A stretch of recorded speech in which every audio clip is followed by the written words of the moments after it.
নোয়াখালী ৪ আসন থেকে অসুদিয়া ও নিয়াজপুর ইউনিয়ন বাদ দেওয়ার প্রতিবাদে মানববন্ধন ও সড়ক অবরোধ করেছে স্থানীয়রা।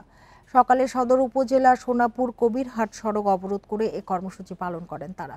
এ সময় বক্তারা বলেন, সংসদীয় আসন পুনর্বিন্যাসের ক্ষেত্রে নির্বাচন কমিশন নোয়াখালী ৪ আসন থেকে অসুদিয়া ও নিয়াজপুর ইউনিয়নকে বাদ দেওয়া হয়েছে। বান্ডেল থাকলে প্রতি সেনমানিতে টাকা বাঁচবে। বিকাশ সেনমানি বান্ডেল কিনে জিতুন প্রতি লেনদেনে। এই আসন বিন্যাস কোনোভাবে মেনে নেওয়া হবে না। দ্রুতই এই সিদ্ধান্ত বাতিলের আহ্বান জানান তারা। অন্যথায় বৃহত্তর আন্দোলনের হুঁশিয়ারি দেন বিক্ষুব্ধরা।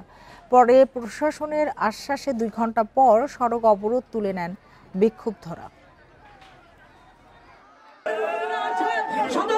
আমাদের এমপি পর্যায়ে কোম্পানিগতদের সাথে হয়, এমপি এবং উপজেলা চেয়ারম্যানদের মাধ্যমে অসমন্বয়ের কারণে আমাদের ইউনিয়নের উন্নয়ন বঞ্চিত হবে। তো কি কারণে জানি না, এখন আবার একটা গ্যাজেটের মাধ্যমে আমরা জানতে পারলাম আমাদেরকে পুনরায় নোয়াখালী 5 আসন তথা কোম্পানিগঞ্জের সাথে অ্যাড করা হয়েছে। আমরা এর তীব্র প্রতিবাদ জানাই।